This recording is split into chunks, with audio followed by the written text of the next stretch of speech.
This is about the posterity, the generations to come. We have seen the fear. We have seen the fear. We have seen how fear can paralyze. We've seen a progression in 20 months that we would never have been able to dream of. We saw them frighten us. We saw them exaggerate. How did they exaggerate? Well, you start by putting people's cause of death as COVID when they died of stage 4 colon cancer. You also sweeten the pot so that if a COVID diagnosis is on a hospital discharge summary, it's very likely that in Medicare population, the hospital will get paid more. But we needed something more than just death certificates and hospital diagnoses. We needed cases. So how do you get cases? Yeah, you use a new technology that was never devised to diagnose viral disease, and you run it at 45 times so that you're in the trillions, and then you can pick up, as Dr. Fauci said, dead nucleotides and tell people you've got COVID. That's right. That's what happened. That's right. So, what happens next? What do you do next? Once you've got people frightened, once you exaggerate things, you have to accuse someone. So if you speak a contrarian narrative, if you're a skeptic, you will be accused.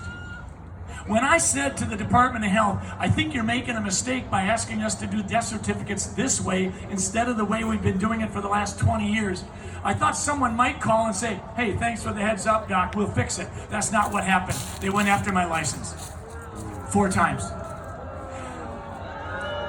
The good news is, they've all been cleared, and I now have the badge of honor that I'm the most investigated doctor in Minnesota. Hallelujah!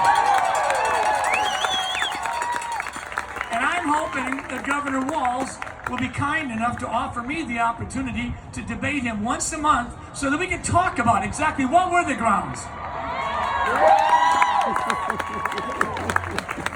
And when it comes to fear, one of the last things you have to do is you always have to resist your opponents from speaking freely. So you go at the heart of freedom, you go at the First Amendment, and you say, we won't let you be free. And that's why we're here today. Why are we here today? Because we have to be free, and we're going to talk about what's wrong with our country right now. It starts with the question, who are we? Who are we, America? Are we the nation that says it's okay for Hillary Clinton to say that late 3rd trimester abortions are just fine, even if you've got a baby that's ready to pass a few inches and go by a flap of tissue and will be the most loved object for the next years and years and years in that family? It's okay just to say, enough? We snuff that life out? No, that's wrong. That's not who we are. And what else? What else? What else are we? Have we not been wronged when they took our rights away? When they told pilots that you can't fly? When they took nurses and said, if you're not willing to violate your core convictions, that we're going to fire you? When we take the people that were the heroes 15 and 18 months ago and we say, you might have been the hero then, but you're a zero now. Either do what we say or you lose your job. Your rights have been violated. Teachers, nurses, pilots. But have you noticed something? The tectonic plates are shifting. In the last 24 hours, the European Union came out and said, we oppose vaccine mandates.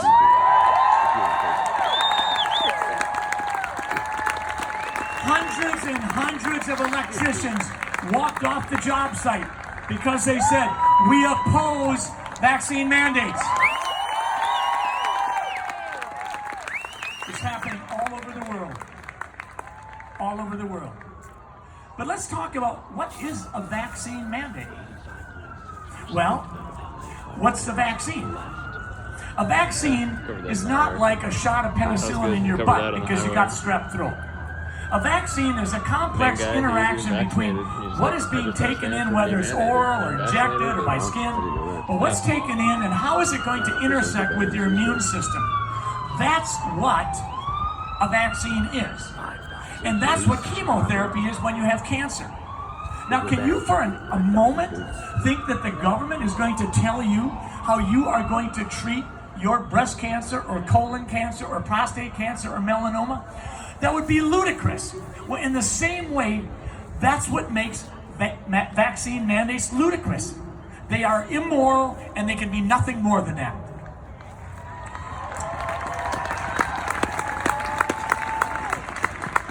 Never again.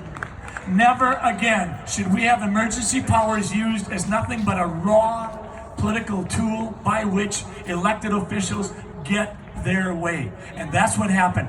That part of our law has got to be rewritten much more aggressively so that never again do we have someone tell you that your job is your business is non-essential, yours is okay, yours is not safe, yours is safe, and you can go to the biggest candy store in the state. You can't go to church, but you can go to the big box liquor store. You can get a hammer at Menards, but you can't get a hammer at your local hardware store. That's what we had an emperor telling us. There is a crisis, folks. There is a crisis in leadership. There's a crisis in leadership, folks. What does real leadership look like? Real leadership looks like transparency. Real leadership looks like we're going to have the conversation that you want to have, regardless of if it puts us in political harm's way. That's real leadership. Real leadership resists groupthink. Real leadership says, I need to have people going against me as a leader, not just surround myself with yes sir people that go with me. You have to resist groupthink.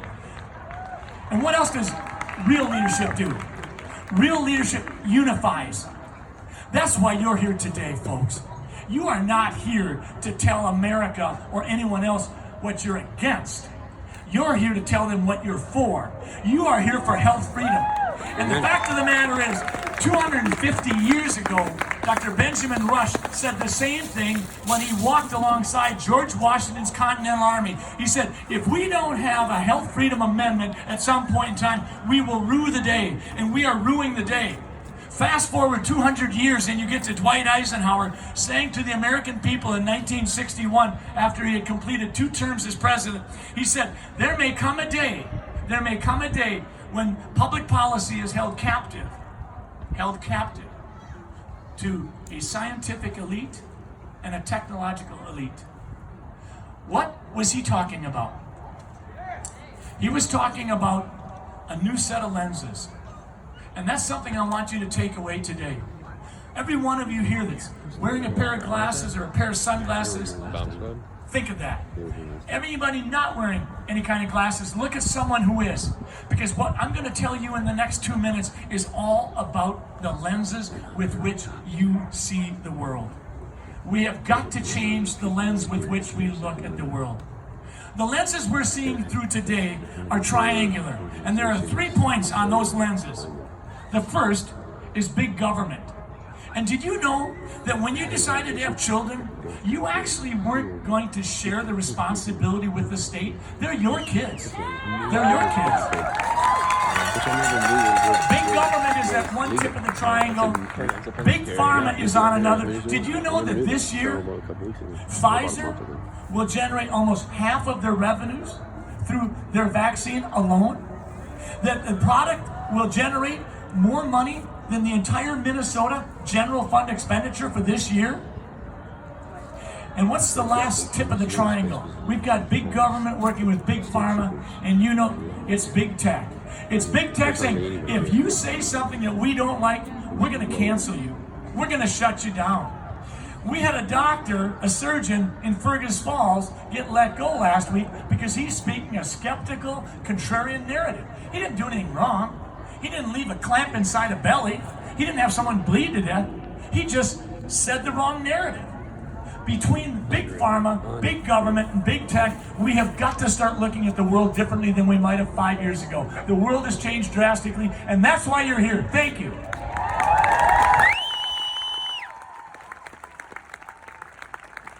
All of you folks here today have got to help everybody you've heard speak today. You need to speak for all Minnesotans. You need to speak for the unborn. You need to speak for those who are nearing the end of their life on this earth.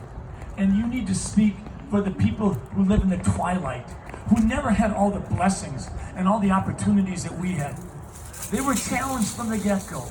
and yet they've enriched our lives and they've done everything they can. But that's who we have to speak for. We have to speak for every Minnesotan, because every Minnesotan has not been spoken for. And lastly, we used to have a president who may have at times irritated you with his Twitter account, but he never failed to trailblaze the issues, and that's what we need to do.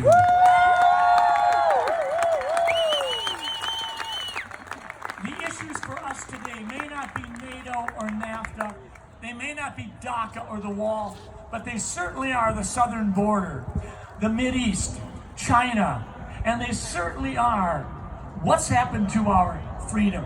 Why has our governor been willing to see the data distorted? When will it end? We are told that there is no vaccine mandate. That's not enough.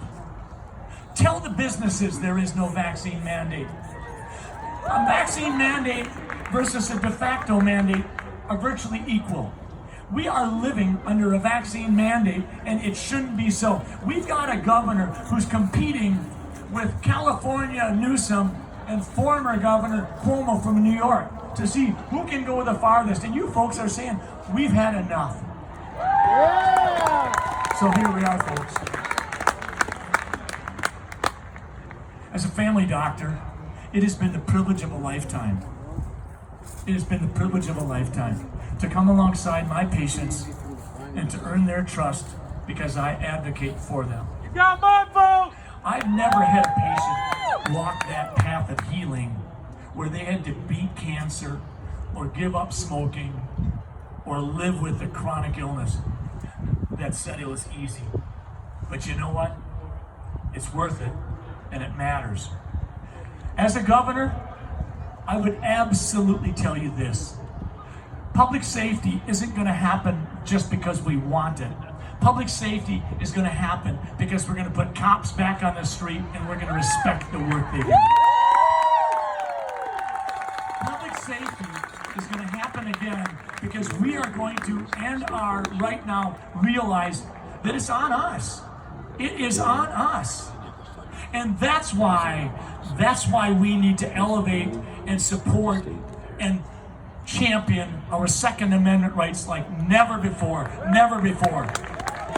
We have to pass a stand your ground, but we have to be able to constitutionally carry, because quite frankly, we are not going to get public safety back again easily. This is going to take years. When you let the genie out of the bottle, she's not going to go back in easily. So remember that. We are going to have in Minnesota again someday safe streets. Stray bullets are not going to threaten your children or grandchildren. And we are going to have school choice, because no parents or grandparents want their kids stuck in a dead-end place where they're not able to learn. And some way, somehow, we are going to get voter ID done and we're going to have secure elections. Yeah. But friends, at the end of the day, it all comes down to this. We, as fellow citizens, are going to have to make this happen. And I think every one of you here realizes that this isn't going to happen because you showed up on a Saturday afternoon. This is going to happen because you respect and realize that this has got to be a groundswell. Amen. This has got to be a movement. And you need to meet the moment every day for the next 13 months. And the question I would leave you with is, if we're going to get this done, if we're going to once again secure our liberty, once again secure the safety for our children, once again be able to make our own decisions regarding health freedom, I need you to answer yes to the question, will you join me? Thank you so much.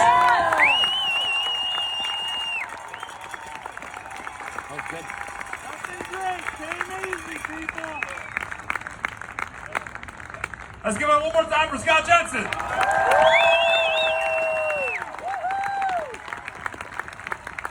Who's ready to march? I got one more thing to say real quick. If you haven't signed the petition, please do. You can also go online at mnfan.org and sign it on the website that will confirm your email, all that fun stuff. But if you're ready to march, let's get excited and let's get rolling.